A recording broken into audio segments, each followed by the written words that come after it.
Robert, how concerned are you about that? How concerned are you that gold and Bitcoin could face tax changes or some form of regulation?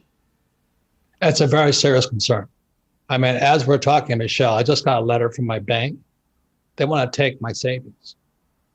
And the reason is because I hate to say this, I have cash because I can't spend it fast enough. And What so do you mean they want to take your savings, Robert? Can't just let that one go.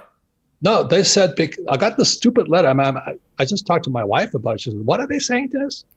They just said, because your account's been inactive for over 2 years, we took it to the limit, $250,000, and we just stash it because we're real estate guys. We have cash flow. So they said, I'm sorry, but you're not using your account. We're going to seize it. They're going to give it to charity. And I read that. My attorney has it right now. So what are these guys saying? What is the bank saying? So what you're saying is today's problem for me. And I'm looking into it. The government's so desperate for money. I think they'll come after anybody. So that's another way of saying it is that in 1933, Roosevelt made owning gold illegal.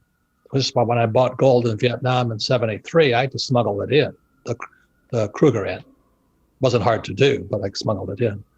And so today, I have my money stored in different parts of the world legally.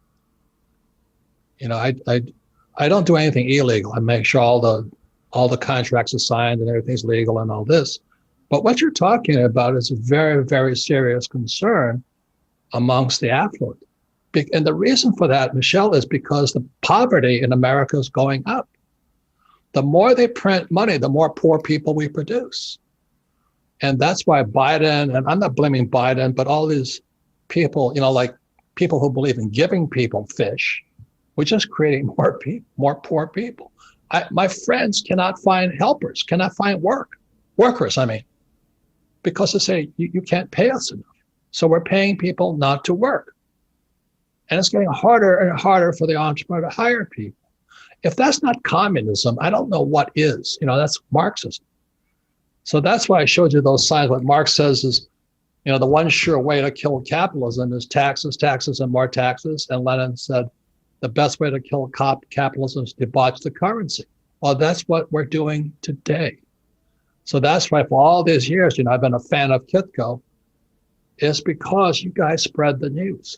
People have got to stay informed today. It's changing so fast. Well, I guess it always comes to the question of when, Robert. When do you see all of this doom and gloom really manifesting itself and coming to a head?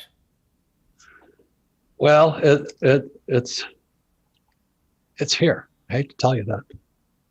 It's when Biden goes.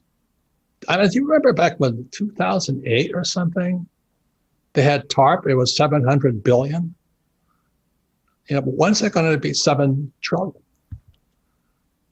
They can't stop. The book is called When Money Destroys Nations. It's a story of Zimbabwe, written by Philip Haslam, Haslam. Very small book, but worth reading.